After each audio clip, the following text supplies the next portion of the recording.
교육자 전형 같은 경우에는요, 저희 수시 모집 중에 하나인 전형인데 전형 방법 자체가 이제 학교마다 좀 상이에요. 근데 저희 같은 경우에는 논술을 100%로 시험을 보고요, 거기에다가 수능 최저학력 기준을 만족을 해야지 이제 볼 수 있는 전형 중에 하나입니다. 작년에는 학생부 교과가 40%가 반영이 됐었는데 올해는 논술로 100%로 평가를 하고요. 그 대신 논술로 100%를 평가하는 대신 수능 최저학력 기준이 신설이 되면서 요거는 반드시 이제 맞춰주셔야 되는 기준으로 이제 확립이 되어 있습니다. 저희 수능 최저학력 기준 같은 경우에는 계열별로 각각 다른 이제 2개 등급 합을 유지를 하고 있는데요.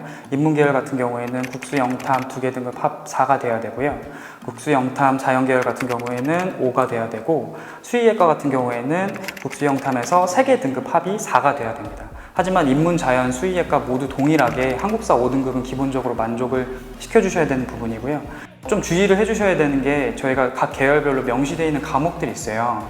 그 과목들을 반드시 응시를 해주셔야지 저희가 수능 최저학력 기준으로 인정을 해드리고 있기 때문에 요거는 반드시 확인을 좀 해주셨으면 좋겠습니다.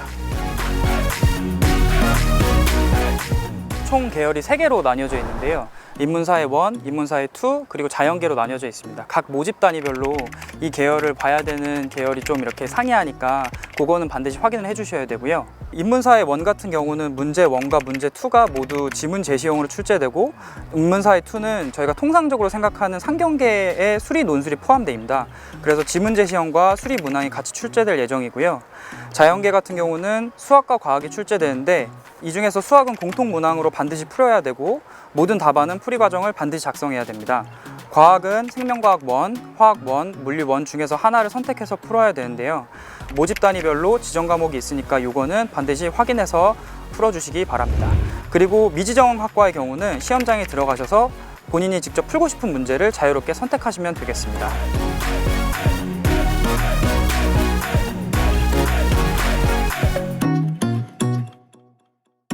안녕하세요. 저는 건국대학교 미디어 커뮤니케이션 학과에 재학 중인 이수민입니다.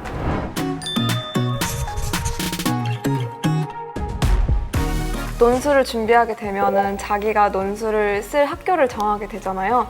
뭐 어떤 학교는 사진을 출제 제시문을 내는 경우도 있고 아니면 도표를 내는 경우도 있는데 그게 조금씩 다 다르기 때문에 자기가 쓸 학교를 선정을 했다면 그 학교의 모의 논술과 기출문제를 계속해서 한 번이 아닌 2~3번씩 풀어보는 게 가장 중요하다고 생각을 해요. 저 같은 경우에는 너무 예전 거는 그냥 한 번씩만 풀어보고 시험이 앞닥쳐 왔을 때는 작년 모의 논술이랑 기출 그리고 올해 모의 논술까지 이렇게 3개를 계속해서 반복해서 보면서 올해 문제 유형이 어떻게 나올지 그거를 적응하는 연습을 했습니다. 건국대학교 같은 경우는 논술 시험 시간이 100분이거든요. 그래서 항상 연습할 때는 그 100분보다 한 15분 정도 좀 앞당겨서 타이머를 맞춘 다음에, 왜냐하면 시험에서는 어떠한 일이 발생할지 모르니까 미리 끝내놓는 게 좋거든요. 이 논술 제시문들이 거의 다 수능 특강이나 교과서에서 나오거든요. 그렇기 때문에 자신이 논술 전형만 판다 해가지고 뭐 내신이나 그런 정시 공부를 소홀히 하는 것보다는 그런 곳에서 문학작품이나 비문학작품도 출제될 수 있기 때문에 꼼꼼하게 공부하는 것이 중요하다고 생각을 해요. 그래서 실제로 저도 제가 아는 문학작품이 나와서 분석하는 시간이 굉장히 단축이 됐거든요. 지금 수험생 분들도 아무리 논술을 자기가 열심히 공부하고 있다 하더라도 조금 불안감이 높을 것 같아요. 연습할 때도 너무 힘들다고 중간에 쉬었다가 포기하고 그러지 말고 정말 끝까지 마치 실전인 것처럼 그렇게 하나하나 풀어나가다 보면은 실전에서도 분명 좋은 성과를 이룰 거라고 생각합니다.